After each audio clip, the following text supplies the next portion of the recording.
Line's good. Never on. Whoa. Hard. Release. Come on, Brent. Line's good. Got real close. The hair high, right? Try and hit 2/3. Have they saved it for her? Yes, they have.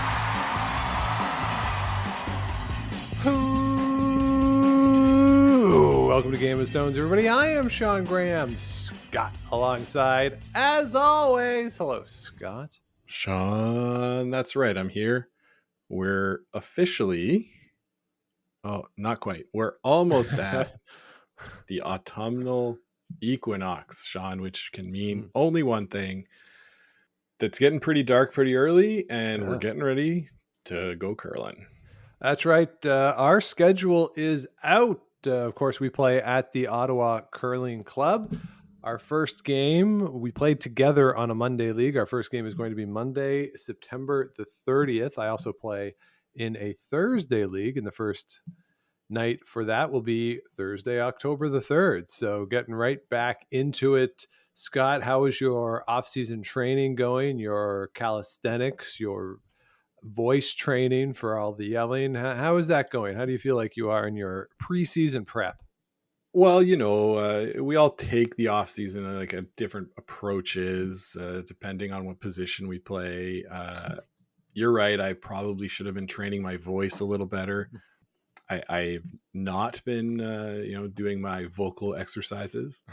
Otherwise, feel pretty good. I've been doing a lot of resistance training and weight training, which is sort of bulked me up. But this past couple weeks has been more focused on the hip mobility, opening things up, and I'm feeling like a bit sore, but it's good. It's good. I do feel more limber than I have in past years, so it's good. Yeah, I want to get those pigeon poses, those reverse pigeons, recline twists, get all those things in to really loosen yourself up. Oh, big time. Yeah. And we had a little softball game last night. After two games, boy, my legs were sore, and I did squatting on Monday and then I was back there today at the gym, and I understand why people don't do it. Yeah. And last night, as you said, 2 softball games, a doubleheader. And in the second game, I had some pretty good warning track power 2 times that I said to somebody on their team maybe an hour and a half ago, maybe those balls go out. I don't know. But towards the end of the night, they weren't going out. You hit a couple. I hit one out, and it was... right. I forgot, because the other one that was notable is the one where you almost killed me.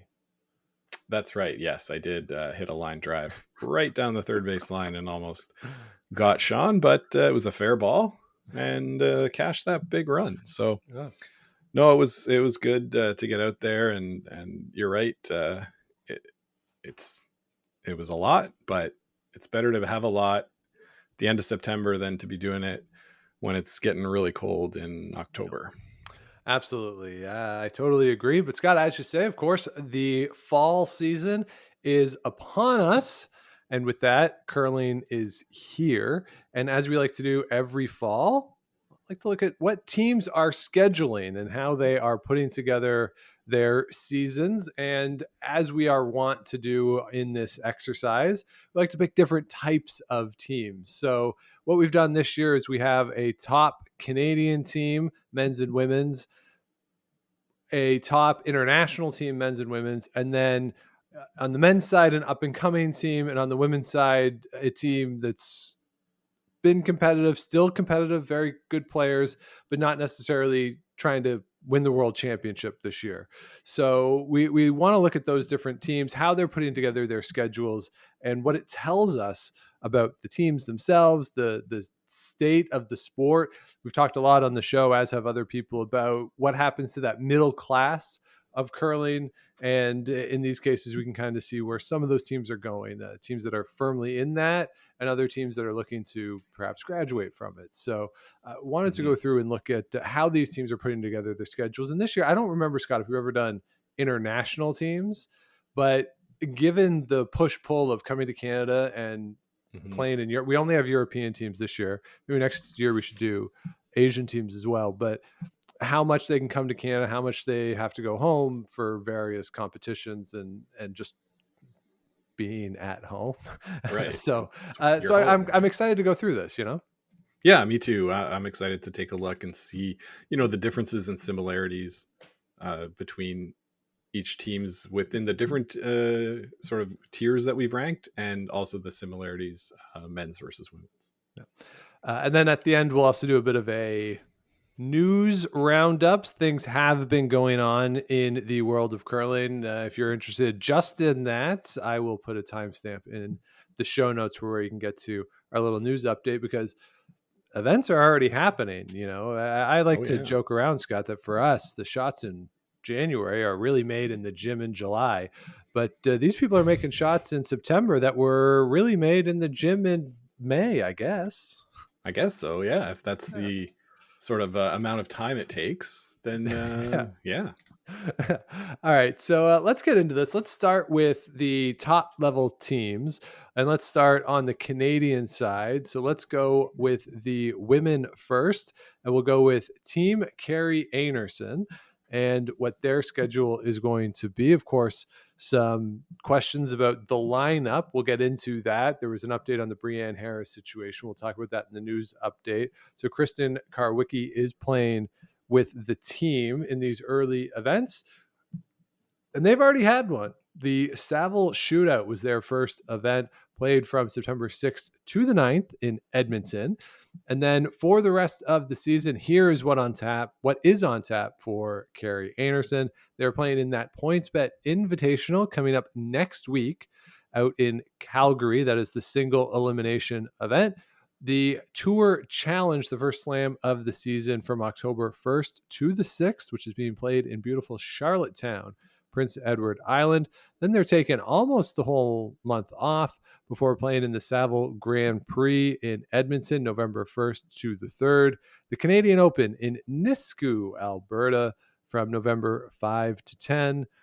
Then they are off until the next slam, the National, which kicks off November the 26th, going through December 1st in St. John's, Newfoundland and Labrador. Then December 12 to the 15th, Swift Current, Saskatchewan for the Western Showdown, taking a month off over the holidays, coming back with the Masters January 14 to 19 in Guelph, Ontario. And they do have their qualification for the Scotties Tournament of Hearts. They were a pre-qualifier, so they will be in Thunder Bay from Valentine's Day, with the final being on Sunday, February 23rd. And then, of course, if they qualified, the Women's Worlds and the Players Championship. The Players' date and location has not been announced yet. From what we're seeing, presumably, though, I would guess it's going to be in Toronto at Maple Leaf Gardens just after the Men's World Championship, but we'll have to see with that one. So, Scott, anything stand out to you from Kerri Einarson's schedule this year? It's a little bit lighter in the fall than I would have thought. Mostly just one more event there at the end of October, I sort of would have thought. That said, November is really busy with the 2 slams and the Saville Grand Prix at the beginning of November. So I guess that kind of, you could play a spiel at the end of October or one at the beginning of November. It's just sort of a real gauntlet there that first week of November, and then a week off, and then into the National, especially with the National being all the way out in St. John's. You think you might give yourself a little more time to travel, but I guess never mind. They have there's a week in between. 2 weeks. Okay, 2 weeks. And yeah, but everything else is kind of what you'd expect, right? I don't see any why are they playing that event kind of questions. The Saville Shootout is a big one in the West for the beginning of the year. They made the playoffs in that, lost in the quarterfinals, but had a good showing under their belt there. And anything in particular stick out to you? The only one to me is that if you're going to play in whether the Saville Shootout or the Saville Grand Prix, and I know that Val Sweeting still lives out there, I'm kind of surprised they didn't pick a Manitoba event. just a little closer to home for Carey and the rest of the team, and maybe do one of those sort of club type spiels in Alberta, one in Manitoba, because there's no shortage of good teams and events that you could find in Manitoba. That's the only thing that kind of surprises me a little bit. But with the Canadian Open being in Nisku right after the Saville Grand Prix, it does make sense to be out in Edmonton before that. But otherwise, yeah, nothing really stands out. The events that they're in that aren't the TV events are big ones. So the Western Showdown, you'll see that in a lot of team schedules. So yeah, I think it makes sense, the schedule. I do wonder if part of the lighter fall than what we've seen from them before, and certainly when they first got together, by the time, I think today's September 17th, by the time we got to September 17th in that first year, they had already won 17 events that season. Yeah. So, but this year, certainly lighter in the fall. I do wonder how much just the Brianne Harris situation and perhaps just the mental toll of going for the extending their streak at the Scotties last year, having that happen, just needing the chance to just decompress over the summer, take it easy, relax, reset for this season, and kind of ease into it again, because they had such a run of success that you might want to just take it easy. And they're going to be at the Olympic trials. This is the year to sort out, work out any kinks, get into it so that you are perfectly informed for next fall. So I kind of like this schedule. It seems like a really well thought out and rational ramp up to the Scotties in February. Yeah. And the other thing is, like you mentioned, they have their Scotties berth locked up. They don't have to worry about peaking at the provincials. Yeah. They don't have to worry about peaking at the Scotties, but that's something that's easier to plan out your schedule, knowing in advance that you're playing in the nationals rather than having to qualify and all the stuff that goes with that. So yeah, it makes a lot of sense to me. Yeah. And I do wonder just in general how much points for next year's Scotties and Brier are really factoring into some of the teams' schedule, given that it's an Olympic year. And for as much as everyone wants to win a Brier and a Scotties, the primary goal for the top teams next year is the Olympics. So you don't necessarily want to set your schedule in order to be in the top three this year to get your Brier Scotties spot, because you're hoping you're not going to be there, or you're going to be like Gushue and do both, I guess. But generally speaking, that's what you're looking at for the top teams. Yeah. So let's see how Team Koe laid out their schedule. Yeah, so a little busier here for Team Koe. They also played in that Saville shootout. This weekend, they're playing in the Okotoks Classic. Fittingly, that is in Okotoks, Alberta. They will then be heading to the PointsBet in Calgary. Then the Tour Challenge, as I mentioned, out in Charlottetown. On October 17th, they will be starting the Sioux Curlers Fall Classic in Sault Ste. Marie. That is until the 20th. And then heading all the way across the country to Penticton for the New Floors Penticton Classic. A lot of teams on the men's side play in that one. The Canadian Open in Nisku from November 5th to the 10th. The Red Deer Curling Classic from November 15th to the 18th. The National in St. John's from November 26th, to December 1st. The Nutrien Ag Western Showdown there in Swift Current from December 12th to the 15th. Kind of curious there to me that the name is different. Team Koe just put the sponsor in their name. So there you go. Then after the new year, January 8th to the 11th, they're going to play in the Aztec Safety Challenge in Lloydminster. Then the Masters in Guelph. The Boston Pizza Cup, the Alberta Men's Provincial, is in beautiful Stettler, Alberta this year from February 5th to the 9th. This team does have to play in it. They did not finish in the top three of points for last year, so they have to go through the provincial qualifier. And then the Brier this year is in Kelowna from February 28th through March the 9th. and then Worlds and Players Championship if they qualify. They actually have dates for the Players Championship on this, and it's in Toronto, so April 8th to the 13th. So curious that, and it's not just Team Anderson that didn't have dates or a city on it. A lot of teams didn't have dates or cities on theirs when we were going through the schedules, but Kui has put it there. So Scott, this is a busier schedule than what Kerry Anderson is doing. What do you make of it? So this is a team that disappointed last year at the Brier. They didn't sort of reach the expectations that we had for them going in, nor that they had for themselves. So this is what I see, a team that's like pretty young, had 1 year together, is trying to really get things to click heading into the Olympics year. That's what I see with this. 3 dates in September, 3 in October, 3 in November.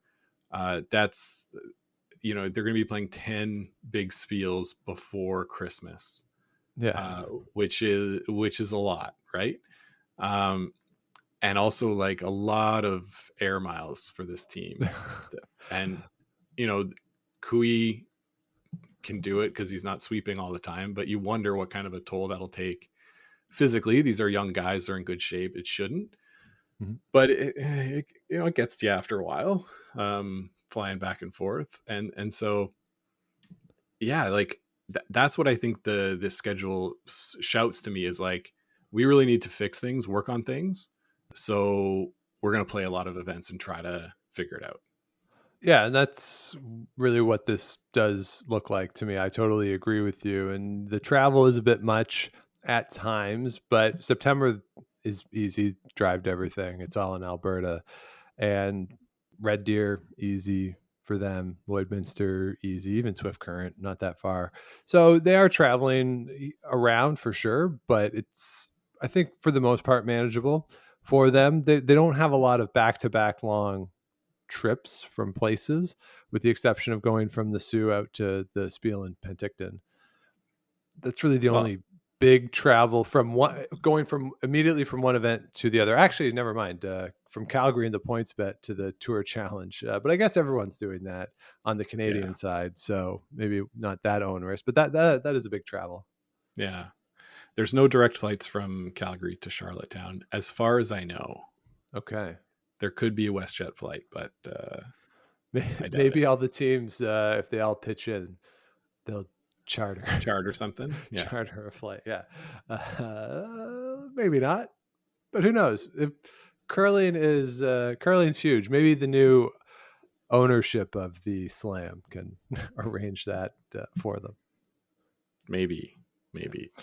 Yeah. So yeah, as we say, this is a very busy schedule, but a team that did disappoint at the Brier last year. And Kui's always played a lot. He's never been a guy who has shied away and only played the TV events. He's a regular in Penticton. He's a regular at the events at the Saville. So he gets out there and he plays in things that are not on TV more than I think most of the other top teams or top skips in Canada. Yeah, I agree with that. All right, Scott, let's look internationally here. And see what's going on. We'll start on the women's side again, and we'll start with Team Tirinzoni, the Swiss, not national champions, because I don't think they won the national championship. Did they win the national championship last year? We'll have our fact-checking team. Yeah, let's get on that. So, of course, Team Tirinzoni coming in, their streak at the Women's World Championship was broken last year by Rachel Homan and the Canadian side. So they are looking to get back to the top of the podium at the Worlds here in the 2024-2025 season. Their season has already got underway. They kicked it off at the Shorty Jenkins Classic in Cornwall, Ontario. That wrapped up on Sunday. They are then going home for the Women's Masters Basel Championship from the 20th of September through the 22nd. Then they're coming back to Charlottetown for the Hearing Life Tour Challenge before heading to Toronto for the Stu Sells Toronto Tankard. So they'll be in Canada for a couple weeks for that, then heading back to Europe as the 2024 highly anticipated European Championship. Scott, I think easily for us, the most highly anticipated European Championship of all time. Definitely, Sean. Yes. Definitely. 100% on that. That is in Arlesham. Excuse me. That's not the Euros. Excuse me. That is the European Championship trials, because they do have to play off to get their spot. So they have to go home to Switzerland to get the spot. Excuse me, not the Euros themselves. Then they're coming back to Canada for the Canadian Open in Nisku from November 5th to the 10th. The Euros, the most highly anticipated Euros of all time, are going to be taking place from November the 16th through November the 23rd in beautiful Lohja, Finland. Then they will be coming back to Canada immediately afterwards for the National in St. John's. Then a couple weeks off as they travel to Japan for the Karuizawa International, a very popular event with teams. They will not be the only European or North American team in that field. A lot of teams head over for that event. Then that's it until the new year, where they will be at the Masters in Guelph, then going back to Switzerland for the International Bernese Ladies Cup, the Swiss Championships taking place on the first weekend of February before the World Championship in Korea in March. Scott, you talked about Kui getting some air miles. I really hope that Team Tiranzoni is brand loyal to some sort of alliance in the aviation industry, because that's going to get you a lot of points and a lot of free upgrades. Definitely, Sean. That's like a sort of mind-blowing a bit schedule. I'm sure they have some good partners. I did recently fly Swiss Air, and the food was quite good, so points for that. This like kind of makes a lot of sense. This is similar to the Team Kui, or not Team Kui, to Team Anderson's schedule, right? They kind of know they're going to be in the big events. They do have to play in the Swiss Championships, but they won in 2023. Yes, the Swiss Championships 2023 is all I was finding on my search. I mean, the crack research team's search that we have here. But they've got like a good mix of events. I think the Karuizawa is a good one. Yeah, the European Championships trials, those are specifically to decide the Swiss representative that will be there. Shouldn't be too much of a problem for them, but you never know. And sort of like Canada, Switzerland, Canada, Europe, Japan, Europe, Canada. Like it's a lot of travel. So nothing they're not used to.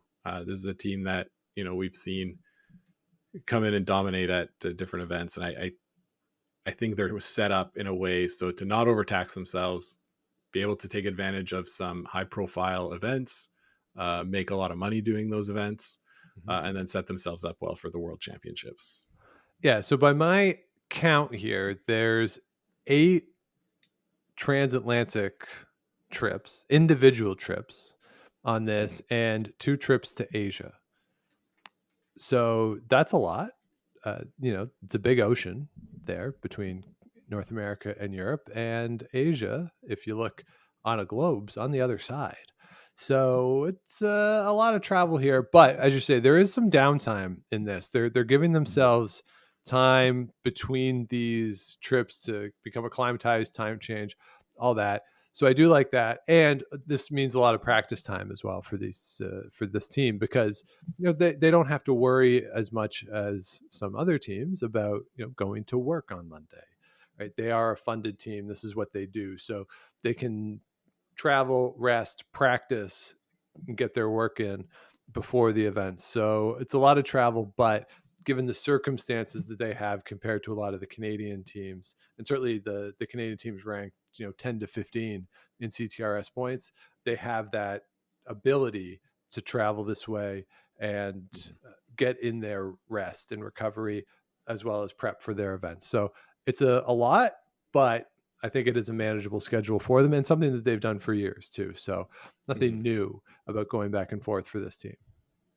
No, for sure. And I've just been, somebody said in my ear, yes, they did win the 2024 Swiss National Championship, beating Xenia Schwaller in the deciding game. Very good. So see how it plays out for them. Scott, let's look at the number 1 ranked team at the end of last season, I believe, in world team rankings. On the men's side, Team Returnaz from Italy. They got their season off to an early start, playing in the Baden Masters from August 15th to the 18th. But as I always say, events in August don't really count when we're looking at results. They were in the Shorty Jenkins last weekend.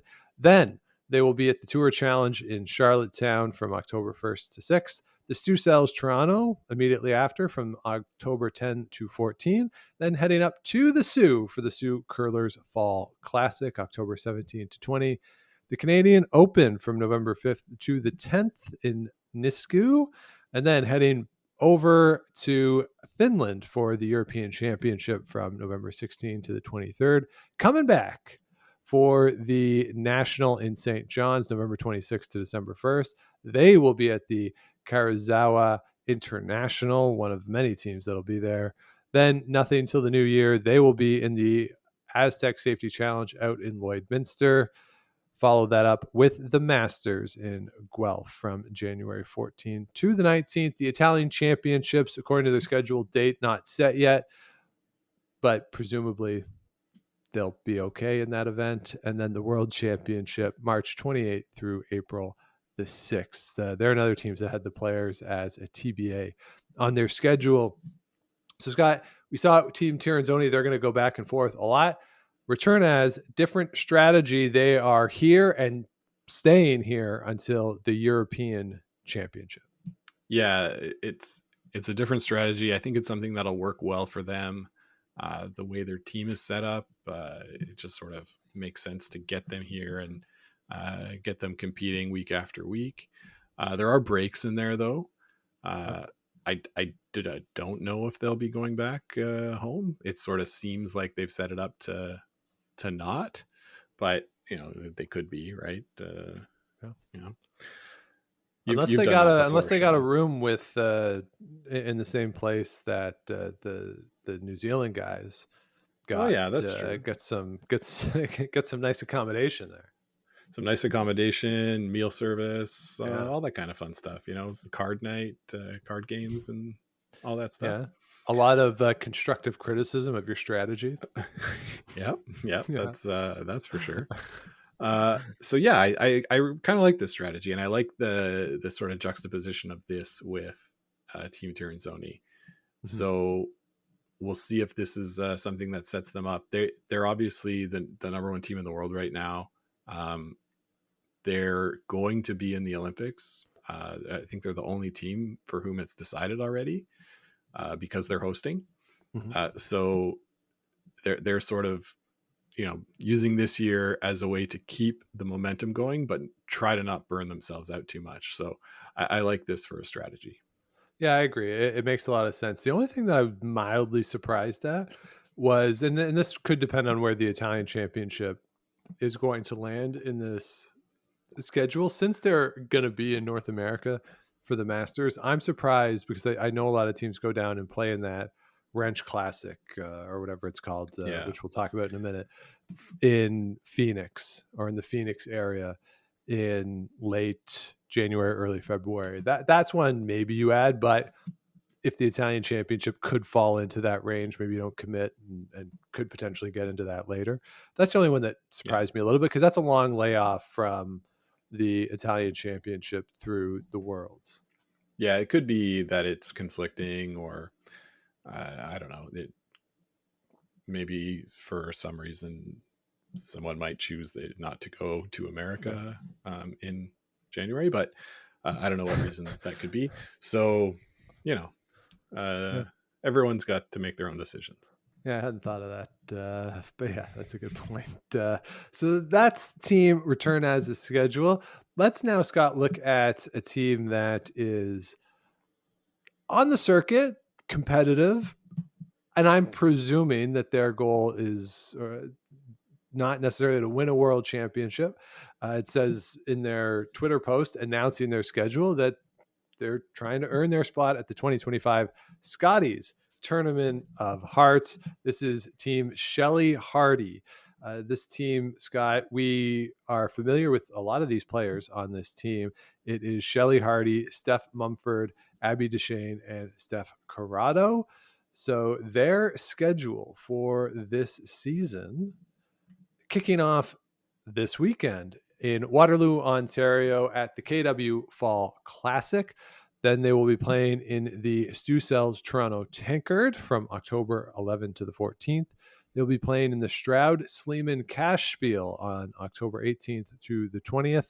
The Curling Stadium North Bay in North Bay, Ontario at the beautiful Granite Club there.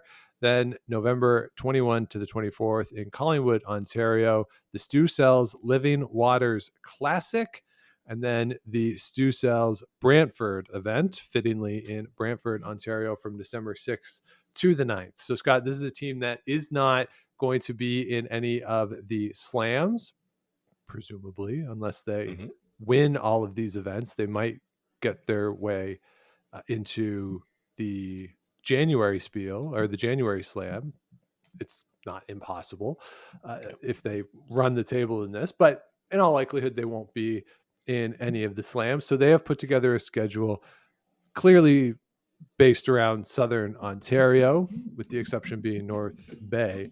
But these are places you can drive to. They're weekend spiels. This is what teams in this middle class, how they are putting together their schedules, right? They want to get to the Scotties. That's their goal, but they don't have the time or resources as some of the top teams to crisscross the country, play in the top events. And you can see too that when you look at the schedules of Returnez, Anderson, who else did we talk about? Cooey and Tirinzoni. A lot of the same stuff comes up. And you'll notice if you go look at the schedules for Holman and Dunstone and those teams, they're all playing in these events together, right? They're kind of like slams that aren't on TV in a certain way.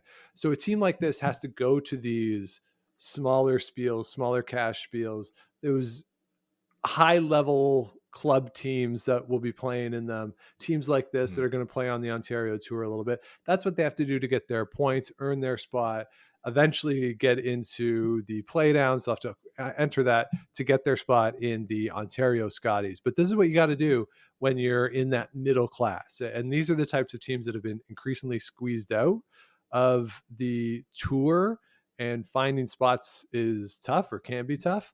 But this is a nice mix of like the Stu Cells Toronto, that's a high level event. But then also you have the Stroud Sleeman Cash Spiel. So you're a real good mix for this team, and a good chance to lots of games, get points, get some wins, and get some momentum going as we get into playdown season after the Brantford Stu Cells. Yeah, for sure. And these events are also, they're cash spiels. They're not huge purses, but they'll help teams in this area make back some of their costs of attending, especially if you get on a roll. They're short events, right? So the outlay to go to them is not as much as you said, like they don't have to fly anywhere, but you still got to stay somewhere. All those sorts of things, you got to eat. Yeah.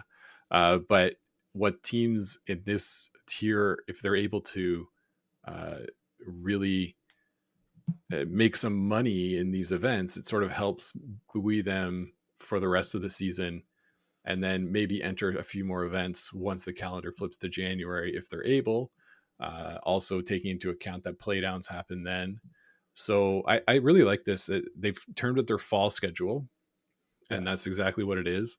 So there's room to grow with different events once the calendar flips, and they're really aiming to peak for those provincial playdowns in the hopes of earning a spot at the Scotties. Yeah, and if they can, great, and be very exciting to see. And if they don't, there are still some cash fields. There's not nearly as many, but there are cash fields through January, February, March, and then Yeah. sort of your wrap up spiels as well. So they will have chances to play into the spring, but this is kind of the stretch that is leading into that play down season for them. Yeah, exactly. So I really like this the schedule, the way they put it together. Yeah. All right, now let's get to our final team that we're looking at. This is your up and comer Spiel team. This is Jaden King. They are the team for, I believe, the Guelph Griffins in the OUA or whatever it's called now, in the U Sport for Guelph. They had a great run at the Ontario Provincials last year, looking to replicate that this year. So their schedule is already underway. They played in the Under 25 Next Gen Classic, a cool event that Curling Canada has created over the past couple of years. I'd love it for it to not be in August, but I love that this event exists. So they played in that out in Edmonton. They also played in the Stu Cells Oakville Tankard.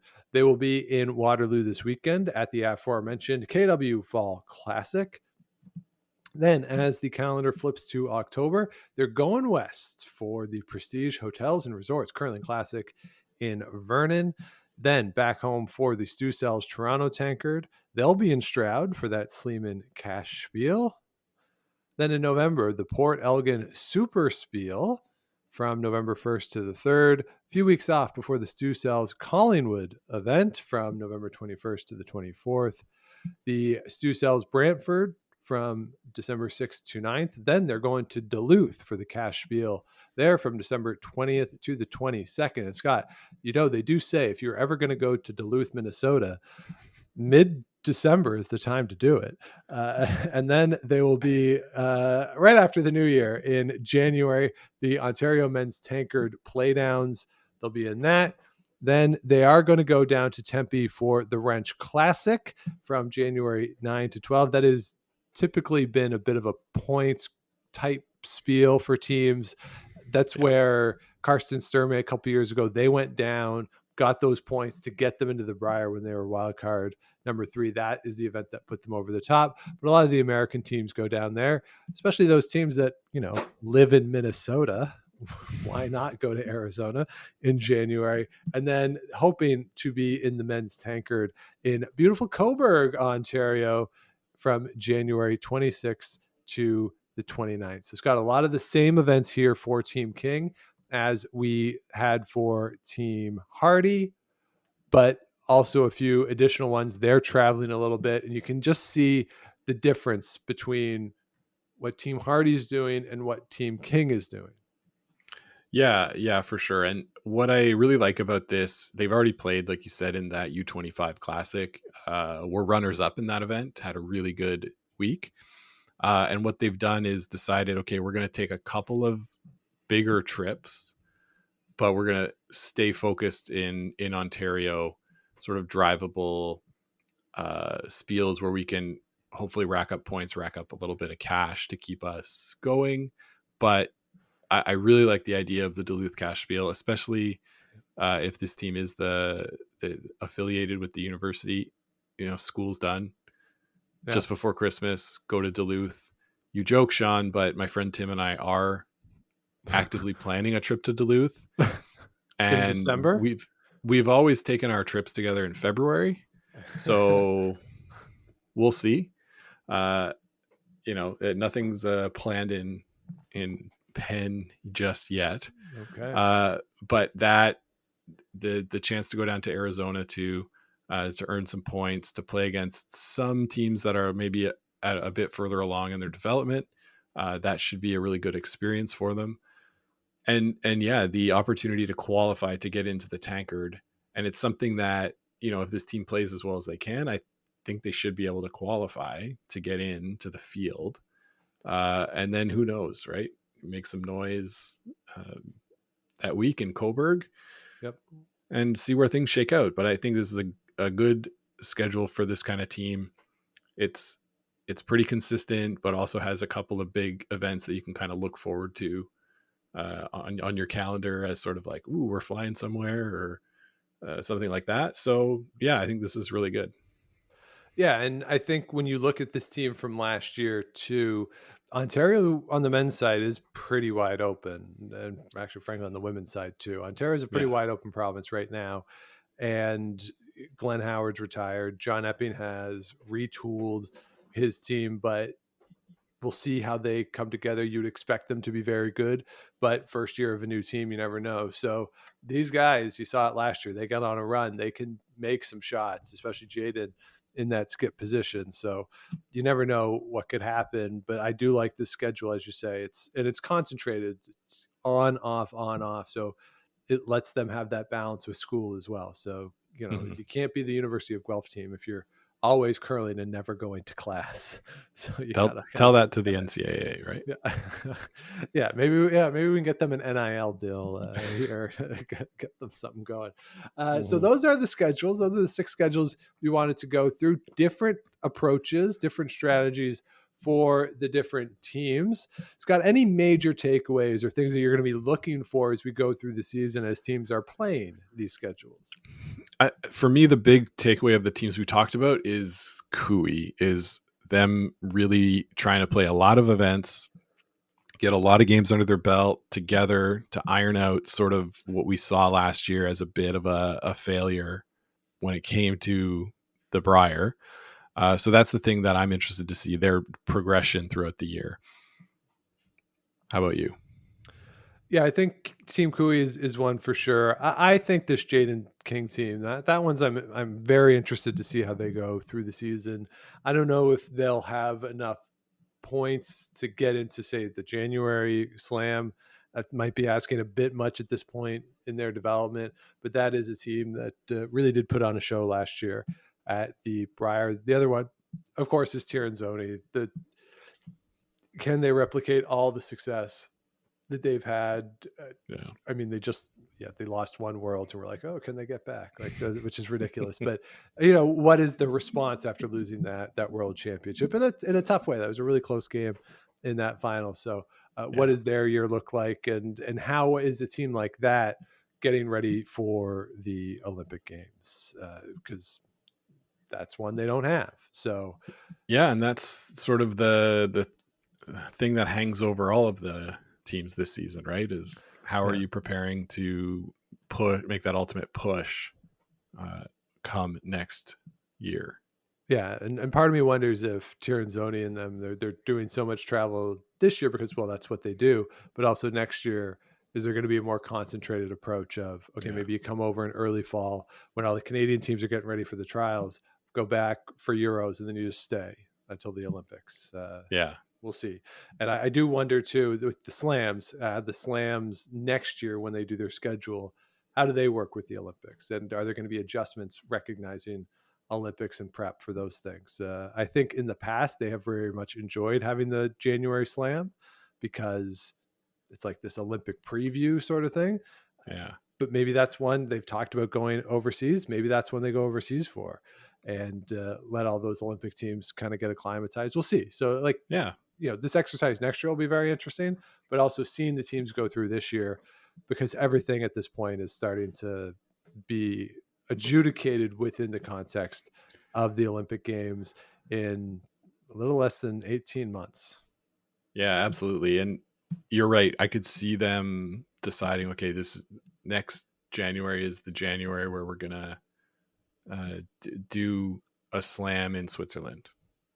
Yeah. A couple weeks before, get the players all ready to go. Yeah. Or Perth. Maybe Perth could work too, right? Like you have a built-in fan base there, and big events can work in Perth. Maybe that's where they go, but we'll see. It'll be interesting to see what happens. But we got to get through this season first. That's right, and I'm looking forward to it. Yes, and events have started, Scott. Talked about it a little off the top. So let's get right into the Women's Everest North American Curling Club Championship. I really like Everest and all the investment they've done in these various events.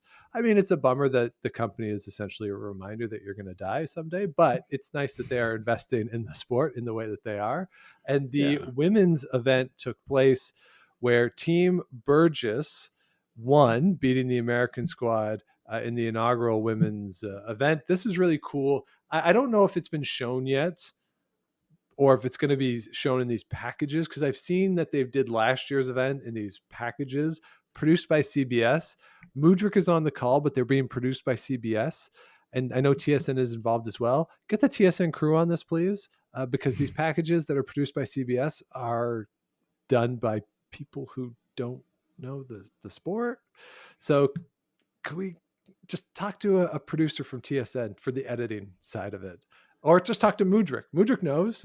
He's there. Yeah. He's calling it. So come on. But this year, some changes. Jennifer Jones and Matt Hamilton were there doing commentary. And for one of the timeouts, you could ask a pro. So Jennifer Jones went out, didn't have a broom to be like, I want the stone here. So she said, in one of the highlights I saw, she said, if this was me, I would put the stone here, and just walked out to the top of the 12 foot, basically stamped her foot. Like, this is where I would go.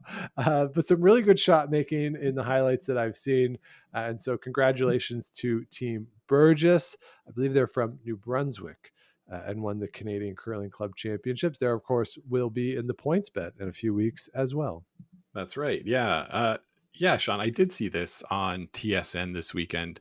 But every time I switched it there, they were on a commercial break. So I got a little frustrated and stopped. But yeah, this is like a pretty cool way to showcase club curling, showcase curling to maybe a wider audience in the United States by getting it just on your TV a little more often, and in a way that's a bit more relatable than, sometimes these elite players making these shots look super easy.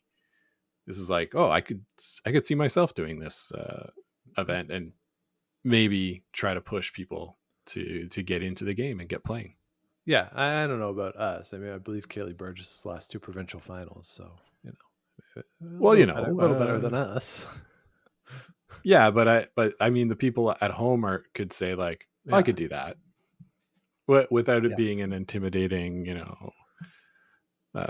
Matt Hamilton situation, like Matt Hamilton being so good, and all these like giant Italian men on TV. I don't know. Yeah, I don't know where I'm going with this. Feel free to cut it if you want. Yeah. The other thing too about this event, the stones were pretty cool. They had the American flag and then the maple leaf on the stones, like instead of the colors. So that I thought was pretty cool. The house looked okay. It was a little hard to see the 4 foot, 8 foot, 12 foot lines, but the house I thought looked pretty cool as well. And I always like it when the crowd is right on top. It's kind of like an old school skins game setup in a way. So overall pretty good. Just the way it's packaged, like it doesn't have to be a Canadian eye on it, but somebody who knows the sport a little better than whoever cut that together for CBS would be delightful, I think, from a presentation standpoint. Right. But Sean, even when I watch, if I'm watching SportsCenter and highlights of the curling comes on, I'm like, why did you pick these shots? Like, they don't always make sense. Yeah, that's true. That's true. Yeah. Anyway. So that is off and running, that event, and a wonderful initiative. Really cool to see that. And then we mentioned the Shorty Jenkins a couple times. The winners of that event were Yannick Schwaller on the men's side, Rachel Homan on the women's side. Scott, anything stand out to you from the Shorty Jenkins? Not too much. Team Homan had a pretty clean sweep there. I don't think they lost at all. Schwaller winning, it's doable for him. Like it's not a huge surprise, right? I think Ross White was in the playoffs, Bruce Mowat as well, Dunstone, like you said. So sort of, I don't think any huge upsets. Did you see anything that caught your eye? Not too much. I mean, as I said, anything September, August, is just sort of get your feet under your spiel. I mean, it's always better to win them than to lose them for sure. And Rachel Homan, that team, my sense of them is that in years past, they've not won a lot of events in September, October. They that's where they're sort of getting back into curling condition and trying stuff out, trying new strategies, new approaches. So for them to get a win early in the season, that's probably a little scary to everybody else. Yeah, given the way they were locked in last year, to come back out all cylinders firing, the other women's teams might be sweating it a little bit. Yes. And another event, the Hack to House Alberta Curling Series Major was won. This is a men's event won by Sixten Totzek of Germany. This event had some teams you may have heard of: Trevor Bonneau from Northern Ontario, Reed Carruthers, his new look team was in there, Anton Hood from New Zealand, Dustin Kalhoff, Aaron Slaczynski. So some folks in there who you would be familiar with. So a nice win there for Team Totzek to start their season.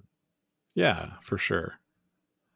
And then finally in the news, Scott, Brianne Harris had a hearing on her doping positive test that came up last year at the Scotties. The hearing was held on August the 23rd in Lausanne, Switzerland. This was done remotely. The lawyer and Brianne Harris didn't have to go to Switzerland for this, but it was done, a half-day hearing. Nothing was determined as yet. It was a hearing for Brianne Harris. She had trace amounts of Ligandrol in her out-of-competition test that she got. Her B test also came back, her B sample also came back positive. We'll see what happens with it. The Yannick Sinner situation, I don't know if it doesn't change anything for Brianne Harris, but it does kind of change, I think, the way some of us may look at these things. That he got off on it. There was another case. It was a kayaker who's referenced in the story on TSN, Vincent Lapointe. She had a positive test. The canoe. She's a canoe competitor, and there was a trace amount of the same substance that was transferred to her via an ex-boyfriend. So who knows on this? I have no idea. You also read, we mentioned the Sally Jenkins article about was it Gatorade and their product that they didn't have their samples for, and some poor kid, he got dinged on it. So I don't know what to make of any of this. I don't know what to make of Brianne Harris, whether or not this will be adjudicated in her favor or not. If it's not, she could be facing as much as a 4-year ban, but we just sort of wait and see. And the more I read about this and these things, the less clarity I have on them.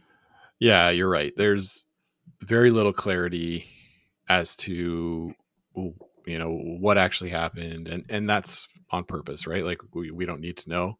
That's for the lawyers and everybody to present. And we'll see. Like you said, reference those other cases. It looks like there could be a chance of it coming back, in her favor, or at least a reduced kind of suspension. But the team is going to be thinking about this in the context of the Olympics, like we talked about earlier, right? That's what's sort of hanging over this decision is what will her ability be to compete in the Olympic Games, and then consequently, what will Team Einarson do at that point? So nothing can be decided until there's more clarity around the situation. And so, I just hope that, they're able to make their decision quickly. If there's any appeals process, that happens quickly, so that the team can be able to focus back on what's important to them. Yeah. And there's nothing in the story here either about Curling Canada. It's just about Amanda Fowler, who's her lawyer or one of her lawyers in this case. I'm curious as to what Curling Canada support or what their role in the case is, because this is a funded athlete in their program, and presumably, or the statement that came out at the Scotties was, we'll let the World Anti-Doping people deal with this and go through all the procedures. But I do wonder what sort of support is being offered to not only Brianne Harris, but the team as a whole, as you say, as we look forward to the Olympics, and a team that would be one of the favorites going into the trials. And this does kind of loom over that for the moment. And we'll see whenever a decision is made. For sure. So it is, though, surprise again, a different sport, different circumstances, but Jannik Sinner had 2 positive tests and had his hearing, and it was adjudicated before the US Open. And yeah, let me totally say that the US Open and the Scotties are of the same import, because Brianne Harris got pulled on the positive test of her samples, and now the hearing is happening in August. Like, if there's not a 2-tier justice system within WADA and the adjudication of this, then this makes no sense. Like, there's clearly is the perception of a 2-tier system of justice, like when we're talking about these things. And it's all financial, right? Like, yeah. So the answer to your questions, Sean, is money. Yes. So there you go. That's the news update. As we get into the season here, competitive teams are out there playing. Rec leagues are gearing up. We'll have some stuff about rec leagues coming up for you in the near future. So if you have not yet, please do subscribe wherever you get your podcast, like, rate, comment, all that good stuff. Helps other people find us, keeps us growing, and ensures you don't miss any of the stuff we got forthcoming. You can head on over to GameOfStonesPod.com. All the past episodes are there, plus a link to the merch. We are on the socials at Game of Stones Pod, Game of Stones Podcast on Facebook. And if you want to let me know what you want to hear on the show, Game of Stones Podcast at gmail.com. Scott, the weather is starting to turn a little bit, but it is warm. So how are you going to soak up the last bits of warm weather here in the nation's capital? Well, Sean, I'm going to be walking to the LRT and taking the train into my windowless interior office. Yeah. So that will be fun. But there's a lot of Oktoberfest events happening this weekend here in Ottawa. Dominion City's running one. The Beer Hala, which is quite close to my house, in Hintonburg, is running one. So yeah, pretty excited to walk around, see the Stein holding competition. That's always a good time. There's a bratwurst platter. For $20, there's like 3 or 4 different kinds of sausage. I was like, there you go. Sounds good. Brats and beers. Yeah. Why not? Yeah. And so we were in Austria, and we didn't go to a beer hall or anything, but we just went to a sort of roadside sausage thing. And we did order some beers, and the woman there, one hand, 6 Steins, just brought them out to the table. I was very impressed. When you see that, it's very, very cool. So so I'm looking forward to the leaves changing. It's mid-September and really no leaves have changed here. Very strange. So there's like little pockets of maybe 1 or 2 trees, but not yet. And my father-in-law one time said to me, like he heard a poem about the leaves changing, and it's the signal to sort of slow down and wind down in preparation for the winter. And I feel like I could use some of that, those nature cues to help me wind down and start to relax a little bit. I've been feeling a bit stressed lately. So that'd be nice, right? See the colors. Yeah. So hopefully everyone out there, hopefully you like fall as much as we do. It's our favorite time of the year. So hope you're having a good fall as we get into the curling season, and we'll be here to talk all about it with you. So until we chat again, keep those brooms on the ice and don't dump that intern. Make the final.